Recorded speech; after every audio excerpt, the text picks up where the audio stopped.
السلام علیکم دوستو، welcome back to my channel trend tales by Heer, جہاں ہم آپ کے لیے لے کر آتے ہیں حقیقی دنیا کے حیرت انگیز واقعات اور دل دہلا دینے والی کہانی۔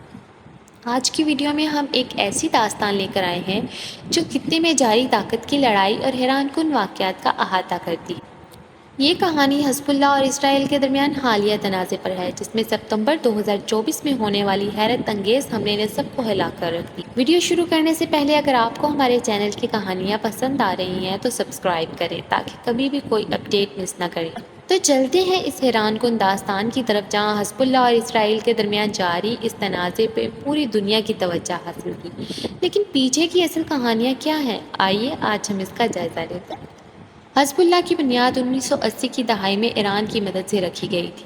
شروع سے ہی اس تنظیم نے لبنان میں اپنی مضبوطی قائم کی اور ایک سیاسی جماعت کے ساتھ ساتھ عسکری قوت کے طور پر ابھری۔ حزب اللہ نے ہمیشہ اسرائیل کے خلاف ایک موقف سخت رکھا اور اسے مزاحمتی تنظیم کے طور پر جانا جاتا ہے۔ لیکن حزب اللہ کا کردار صرف لبنان تک محدود نہیں رہا۔ وقت کے ساتھ ساتھ شام کی جنگ ہو یا ایران اور سعودی عرب کی پراکسی جنگ، حزب اللہ نے خطے میں اپنی عسکری اور سیاسی کردار بڑھا لیا۔ خاص طور پر 2006 کی اسرائیل کے ساتھ جنگ نے حزب اللہ کو دنیا بھر میں مزید شہرت دی۔ حزب اللہ کی رہنما حسن نصر اللہ نے بارہا کہا کہ وہ فلسطینی مزاحمت کے ساتھ دیں گے اور اسرائیل کے خلاف کسی بھی محاذ پر لڑنے سے پیچھے نہیں ہٹیں گے۔ اس تناظر میں حزب اللہ نے شام کی جنگ میں بھی بشار الاسد کی حکومت کا بھرپور ساتھ دی اور اسرائیلی علاقوں پر راکٹ حملے کرنے کا کوئی موقع ہاتھ سے جانے نہیں دیا۔ اس ویڈیو میں ہم حزب اللہ اور اسرائیل کے درمیان حالیہ تنازع پر بات کریں گے، جو ستمبر 2024 میں اس وقت بڑھا جب ایک حیران کن واقعہ پیش آیا۔ لیکن اس سے پہلے کہ ہم اس واقعے کی تفصیلات میں جائیں، آئیں حزب اللہ اور اسرائیل کے تعلقات کی تاریخ کا جائزہ لیں۔ پچھلے کئی سالوں میں اسرائیل اور حزب اللہ کے درمیان تنازع کبھی ختم نہیں ہوا۔ 2006 کی جنگ کے بعد سے دونوں کے درمیان مسلسل کشیدگی برقرار رہی۔ اسرائیل نے حزب اللہ کے ٹھکانوں پر بارہا حملے کیے اور حزب اللہ نے بھی اسرائیل کے شمالی حصوں میں راکٹ فائر کیے۔ حزب اللہ اور اسرائیل کے درمیان سرحدی جھڑپوں میں اضافہ ہوا، جس سے علاقے میں مزید عدم استحکام پیدا ہوا۔ یہ صورتحال ستمبر 2024 میں اس وقت مزید بگڑ گئی جب لبنان اور شام میں حزب اللہ کے پیجرز اور واکی ٹاکیز اچانک دھماکوں سے تباہ ہو گئے۔ یہ واقعہ حیرت انگیز تھا کیونکہ حزب اللہ کے فائٹرز نے ان آلات کا استعمال اسرائیلی جاسوسوں سے بچنے کے لیے کیا تھا، لیکن اسرائیلی انٹیلیجنس موساد نے ان پیجرز کو دھماکہ خیز مواد سے لیس کر دیا تھا اور جب یہ استعمال میں آئے تو بڑے پیمانے پر دھماکے ہوئے۔ دوستو، یہ واقعہ خطے میں کشیدگی کو مزید ہوا دینے کا باعث بنا اور حزب اللہ نے اسے اسرائیل کی طرف سے جنگ کا اعلان قرار دیا۔ آئیے دیکھتے ہیں کہ یہ تمام واقعات کیسے پیش آئے۔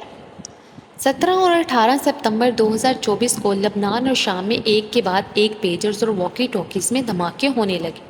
ان دھماکوں نے 42 افراد کی جان لی اور 3500 سے زائد افراد زخمی ہوئے، جن میں حزب اللہ کے فائٹرز بھی شامل تھے۔ یہ دھماکے اتنے غیر متوقع تھے کہ کسی کو یہ سمجھنے میں وقت لگا کہ یہ سب کیسے ہوئے۔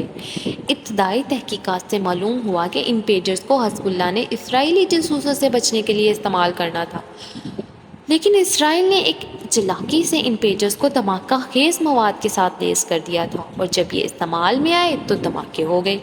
یہ حملہ حزب اللہ کے لیے ایک بڑی سیکیورٹی ناکامی ثابت ہوا اور اس حملے کے بعد حزب اللہ کے ہزاروں فائٹر زخمی ہو گئے اور علاقے میں شدید خوف و ہراس پھیل گیا۔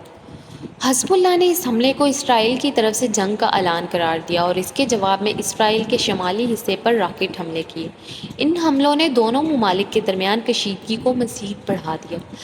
لبنان اور اسرائیل کی سرحد پہلے ہی کافی عدم استحکام تھا اور اس حملے نے صورتحال کو مزید بگاڑ دیا۔ اسرائیل نے حزب اللہ پر الزام لگایا کہ وہ اقوام متحدہ کی قرارداد 1701 کے خلاف ورزی کر رہا ہے، جس کے تحت حزب اللہ کو اپنے فوجی دستے لطانی دریا کے شمال میں منتقل کرنے کے لیے ہدایت کی گئی تھی۔ حزب اللہ کے رہنما حسن نصر اللہ نے ایک تقریر میں کہا کہ جب تک اسرائیل فلسطین میں اپنی کارروائیاں بند نہیں کرتا، حزب اللہ اپنے حملے جاری رکھے گا۔ انہوں نے مزید کہا کہ حزب اللہ اسرائیل کے ساتھ کسی بھی محاذ پر لڑنے کے لیے تیار ہے۔ یہ صورتحال اس قدر پیچیدہ ہو چکی ہے کہ عالمی سفارتی کوششیں بھی ناکام ہوتی نظر آ رہی ہیں۔ امریکہ اور فرانس کی جانب سے ثالثی کی کوششیں ہو رہی ہیں، لیکن ابھی تک کوئی کامیابی حاصل نہیں ہوئی۔ ستمبر 2024 کے ان حملوں کے بعد خطے میں مزید کشیدگی پیدا ہو گئی ہے۔ حزب اللہ نے اپنے راکٹ حملے جاری رکھے ہوئے ہیں اور اسرائیل نے حزب اللہ کے ٹھکانوں پر فضائی حملے کیے۔ لبنان اور اسرائیل کے سرحد پر موجود کئی دیہات خالی ہو چکے ہیں کیونکہ وہاں رہنے والے لوگوں کو خوف کے باعث اپنے گھر چھوڑنے پڑے۔ دونوں فریق ایک دوسرے پر حملے جاری رکھے ہوئے ہیں، لیکن ابھی تک یہ کشیدگی مکمل جنگ کی شکل اختیار نہیں کر سکی۔ لبنان اور اسرائیل کے درمیان یہ تنازع نہ صرف خطے بلکہ عالمی سطح پر بھی ایک بڑی تشویش کا باعث بن رہا ہے۔ حزب اللہ کے اس حملے کے بعد اسرائیل نے اپنی فوجیوں کو الرٹ پر رکھا ہوا ہے اور یہ ممکن ہے کہ مستقبل میں یہ تنازع ایک بڑی جنگ کی شکل اختیار کر لے گا۔ دوستو، کیا یہ تنازع واقعی مکمل جنگ کی طرف جا رہا ہے؟ کیا عالمی سفارتی کوششیں کامیاب ہوں گی؟ یہ سوالات ابھی تک حل طلب ہیں، لیکن خطے میں بڑھتی ہوئی کشیدگی کسی بڑے حادثے کا پیش خیمہ ثابت ہو سکتی ہے۔ اگر آپ کو ہماری آج کی انفارمیٹیو سٹوری پسند آئی ہے تو پلیز ہمارے چینل ٹرینڈ ٹیلز بائی ہیر کو سبسکرائب کریں تاکہ آپ کبھی بھی کوئی حیرت انگیز اور معلوماتی ویڈیو مس نہ کر سکیں۔ Thank you.